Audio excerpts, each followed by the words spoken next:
Net neutrality promises equality for all data over the internet. This topic has triggered a huge public debate. Now, the Telecom Regulatory Authority of India has set the benchmark for public consultations. Facing flack for its controversy-ridden internet platform Free Basics, Facebook has now launched an email campaign to garner support to its plea that TRAI's net neutrality rules should not end up depriving people of the opportunity to come online. Facebook has already been running full-page ads as part of its Free Basics campaign.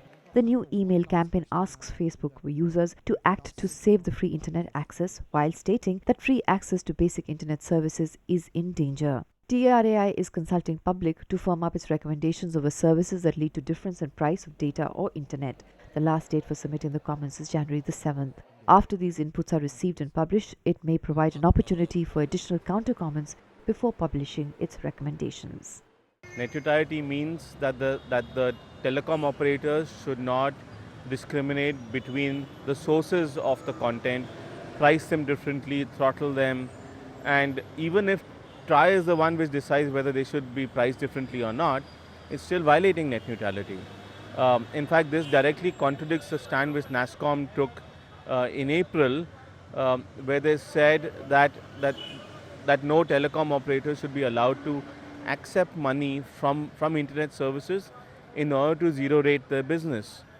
Whereas this time NASSCOM has said that they should be allowed to do this on a proportional basis for 3 months. So you can't support differential pricing and say that you support net neutrality in the same breath. What Nandan Nilekani had suggested about direct data transfer, that's not violative of net neutrality. Consumers get the data that and they can choose what they want to access with that data.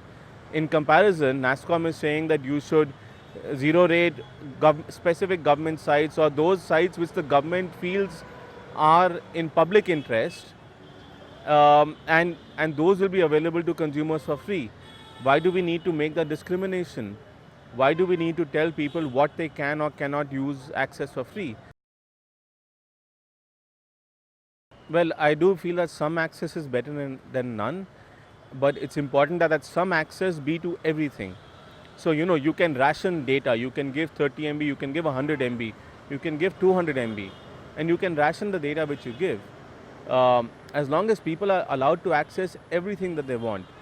You see, there is some sort of disingenuous advertising going on where Free Basics is being advertised as free net, right? That makes people believe that they are getting access to the whole web.